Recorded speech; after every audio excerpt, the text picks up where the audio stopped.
Shalom Bapak Ibu, kita berjumpa lagi di dalam DDE 4.0. Tema hari ini, God's Kingdom Strikes Back.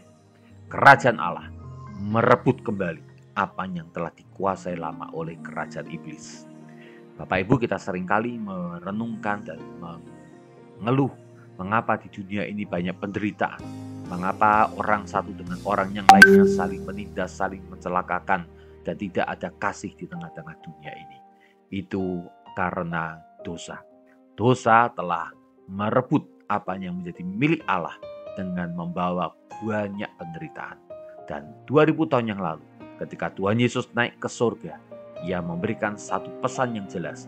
Gereja Tuhan haruslah melakukan strikes back, merebut kembali apa yang dimiliki oleh Allah, yaitu bumi dan segala isinya, khususnya manusia ciptaan Tuhan yang telah dikuasai oleh iblis, harus direbut kembali. Kita punya sebuah lagu perjuangan yang bagus. Mari bung rebut kembali. Kira-kira itulah pesan hari ini. Tuhan ingin kita menjadi alatnya untuk merebut kembali. Mari kita baca Kisah Rasul pasal yang pertama, ayat yang keempat sampai yang ke-8. Namun untuk mendapatkan konteksnya, saya akan memulai dari ayat yang kedua. Dikatakan, sebelum itu, Ia telah memberi perintahnya oleh Roh Kudus kepada rasul-rasul yang dipilihnya. Sebab selama 40 hari Ia berulang-ulang menampakkan diri dan berbicara kepada mereka tentang kerajaan Allah. Ada dua topik yang kemarin sebenarnya telah kita singgung, yaitu tentang Roh Kudus, di mana para rasul-rasul yang telah dipilih oleh Tuhan mendapatkan perintah dari Roh Kudus. Lalu ayat yang ketiga berbicara sebuah topik yang lain, yaitu kerajaan Allah. Rupanya ketika Tuhan Yesus ada di dunia, Ia menampakkan diri berulang-ulang kali selama 40 hari. Bukan saja untuk membuktikan bahwa Dia sungguh-sungguh bangkit, sungguh-sungguh hidup, namun juga menyampaikan pesan yang berulang-ulang, pesan yang sama, berbicara mengenai kerajaan Allah. Ayat yang keempat sekarang. Pada suatu hari ketika Ia makan bersama-sama dengan mereka, Ia melarang mereka meninggalkan Yerusalem dan menyuruh mereka tinggal di situ menantikan janji Bapa, yang demikian katanya, telah kamu dengar daripadaku. Sebab Yohanes membaptis dengan air, tetapi tidak lama lagi kamu akan dibaptis dengan Roh Kudus. Tuhan Yesus memulai sebuah percakapan tentang Roh Kudus ini. Ayat yang ke-6. Maka bertanyalah mereka yang berkumpul di situ, Tuhan, maukah Engkau pada masa ini memulihkan kerajaan bagi Israel? Ingat, ayat 3 Tuhan mengatakan kerajaan Allah. Namun para rasul bukan saja tidak memahami tentang topik Roh Kudus, namun juga tidak terlalu memahami tentang topik kerajaan Allah, sehingga mereka hanya bertanya tentang kerajaan Israel. Ayat yang ke-7. Jawabnya, engkau tidak perlu mengetahui masa dan waktu yang ditetapkan Bapa sendiri menurut kuasanya. Tetapi kamu akan menerima kuasa kalau Roh Kudus turun ke atas kamu, dan kamu akan menjadi saksiku di Yerusalem dan di seluruh Yudea dan Samaria dan sampai ke ujung bumi. Tuhan Yesus kembali masuk pada topik Roh Kudus yang membawa mereka untuk menjadi alat Tuhan menggapai Yerusalem sampai ke ujung bumi. Mari kita membahas topiknya satu persatu, dimulai dari tentang kerajaan Allah. Alkitab Perjanjian Baru memberikan dua istilah yang buat beberapa penafsir dianggap menunjuk istilah yang sama yang dipakai bertukar ganti. Namun beberapa penafsir yang lain menganggap bahwa dua istilah ini adalah istilah yang berbeda. Istilah pertama adalah kerajaan sorga dan istilah kedua adalah kerajaan Allah. Kerajaan sorga, bahasa Yunaninya Basileia atau Uranon atau Uranos, surga, Allah, langit, menunjuk tentang tahta pemerintahan Allah di surga. Bahwa Allah memiliki tahta pemerintahan di surga, di mana kita suatu ketika akan berjumpa dengan Dia di surga yang mulia itu. Namun kerajaan Allah, bahasa Yunaninya Basileias Theos, Allah, menunjuk pada pemerintahan Allah dimanapun. Pertama, di hati orang percaya. Dan pada gilirannya, pemerintahan Allah di hati seluruh manusia di muka bumi ini karena mereka bertekuk lutut dan mereka percaya kepada Tuhan Yesus. Jadi pemerintahan Allah atau kerajaan Allah ini jauh lebih luas ya, karena mencakup akan penguasaan Tuhan di muka bumi ini. Namun memang final atau kulminasi puncak daripada pemerintahan Allah terjadi di surga atau di dalam kerajaan surga. Saya memberikan sedikit ilustrasi. Ratu Inggris memiliki tahta di Istana Buckingham Palace di London. Namun pemerintahan Ratu Inggris itu mencakup banyak negara yang termasuk dalam wilayah persemakmuran atau Commonwealth di muka bumi ini. Jadi Ratu Elizabeth, Ratu Inggris, tahtanya di London, namun penguasaannya di banyak tempat di mana bendera Inggris diakui sebagai bendera yang memerintah di sana. Demikian pula kerajaan Allah dan kerajaan surga. Tuhan memerintah di surga, itu adalah kerajaan surga. Namun di mana panji-panji Tuhan ditegakkan di dalam setiap hati manusia, di sanalah pemerintahan Allah, kerajaan Allah itu turun. Nah, Tuhan Yesus mengingatkan bahwa penguasaan iblis atas manusia sudah dikalahkan. Itu sebabnya sudah waktunya penguasaan Allah atas manusia ditegakkan. Dan siapa yang harus melakukannya? Tuhan tidak mengutus malaikat. Tuhan juga tidak melakukannya seorang diri.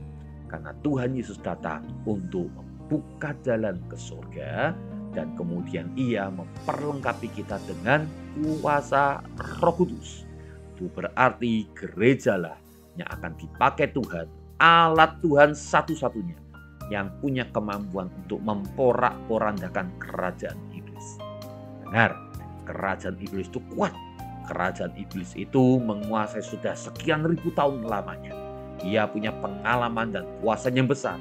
Itu sebabnya untuk melakukan kingdom strikes back, merebut kembali apa yang milik Allah, Tuhan Yesus sangat mengerti bahwa mereka membutuhkan kuasa supranatural, kuasa yang luar biasa yang membuat mereka menjadi pahlawan-pahlawan Allah.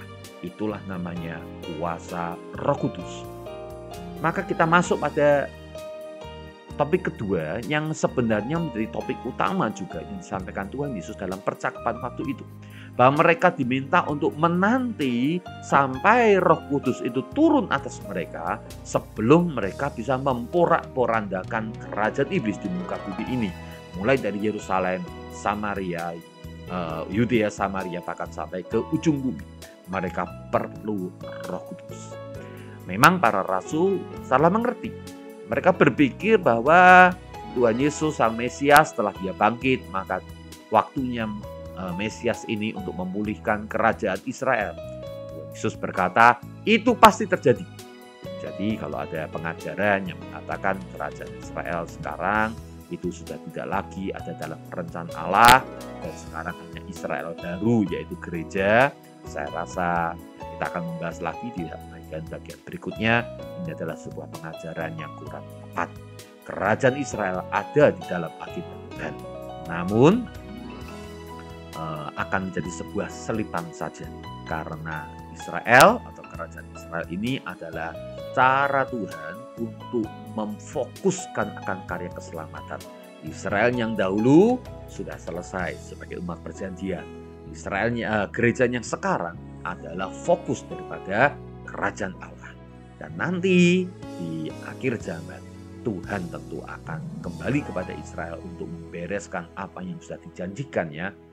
Namun itu adalah bagian dari selipan sejarah, ya, karena fokus sejarah sekarang adalah Anda dan saya, yaitu gereja Tuhan.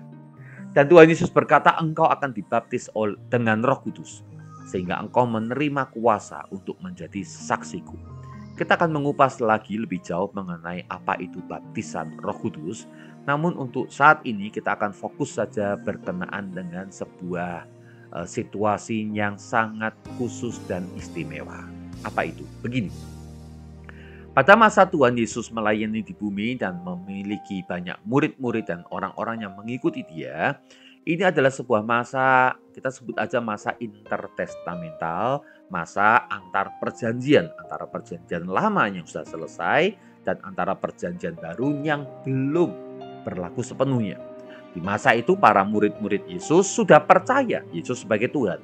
Namun peristiwa Pentakosta belum terjadi, Roh Kudus belum turun. Itu sebabnya mengapa mereka yang sudah percaya Yesus sebagai Tuhan, mereka belum mengalami atau menerima akan Roh Kudus ini.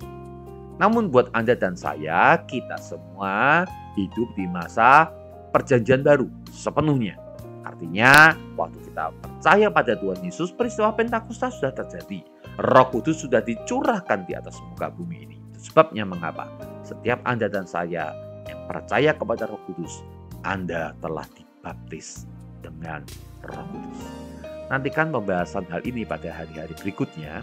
Namun untuk hari ini, mari kita mengalami hadirat Tuhan. Mari kita berdevosi untuk merenungkan apa yang telah kita pahami sejauh ini. Tundukkan kepala dan renungkan yang pertama. Tuhan Yesus melarang para murid menginjil sebelum mereka menerima Roh Kudus. Dilarang menginjil tanpa Roh Kudus. Sekarang Anda sudah menerima Roh Kudus bukan? Mengapa tidak menginjil? Kalau Roh Kudus sudah ada dalam diri Anda, mengapa tidak menginjil? Yang kedua, jika bumi masih didominasi kerajaan kegelapan, itu karena kerajaan Allah belum dinyatakan. Pertanyaannya, siapa yang harus menyatakannya? Siapa yang salah sehingga setelah 2000 tahun misi itu disampaikan oleh Tuhan, bumi masih penuh dengan dosa dan kegelapan? Mengapa gereja hari ini tidak lebih serius untuk melakukan kingdom strikes back? Kerajaan Allah mengambil alih kerajaan kegelapan. Silakan bergumul di hadapan Tuhan dan biarkan Tuhan menjamah hati kita